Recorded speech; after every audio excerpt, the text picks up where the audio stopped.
warahmatullahi wabarakatuh. Perkenalkan, nama saya Nindya Putri Anggraini. NIM saya 711181069 dari kelompok 9. Jadi di sini saya akan menjelaskan salah satu materi dari language production and bilingualism.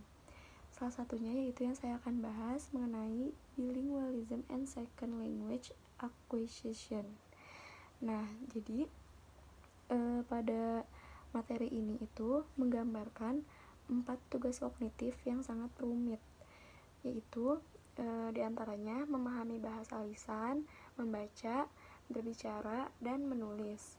Ketika kita perlu melakukan salah satu tugas ini, kita itu harus mengkoordinasikan keterampilan kognitif dan pengetahuan sosial kita. Jadi kita dapat kagum atau memahami bahwa manusia dapat mengelola semua tugas ini dalam satu bahasa. Kemudian kita harus mengingatkan diri kita sendiri bahwa kebanyakan orang di seluruh dunia telah menguasai 2 atau lebih dari satu bahasa. Nah, di sini seorang pembicara bilingual itu adalah orang yang secara aktif menggunakan 2 bahasa yang berbeda. Secara teknis, kita harus menggunakan istilah multibahasa untuk merujuk pada seseorang yang menggunakan lebih dari 2 bahasa. Tetapi psikolog itu sering menggunakan istilah bilingual untuk memasukkan multibahasa juga. Nah, beberapa dwibahasa atau 2 bahasa secara bersamaan selama masa kanak-kanak suatu pengaturan yang disebut bilingualism stimulan.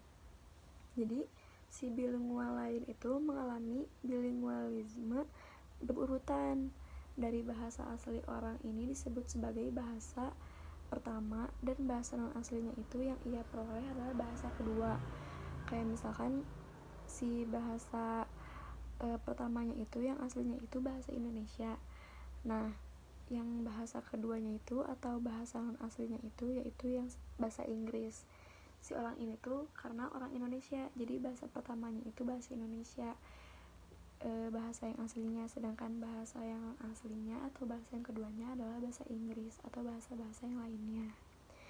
Nah, sebagian besar penelitian dalam psikologi linguistik berpusat pada bahasa Inggris. Ketika kita meneliti bilingualism, kita harus menekankan bahwa dunia itu memiliki antara 6.000 dan 7.000 bahasa. Kita juga perlu menekankan bahwa orang tidak belajar bahasa kedua hanya karena meniru bahasa baru. Jadi sebaliknya, mereka itu menciptakan sistem bahasa baru yang disebut antar bahasa, yang memungkinkan mereka untuk menghasilkan konsep kalimat dan wacana dalam bahasa kedua ini. Jadi intinya itu dalam bilingualism ini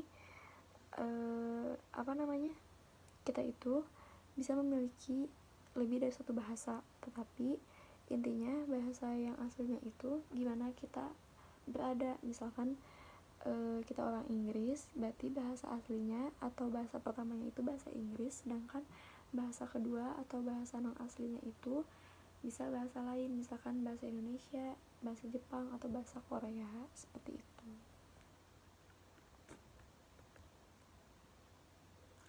Di dalam background on bilingualism itu lebih dari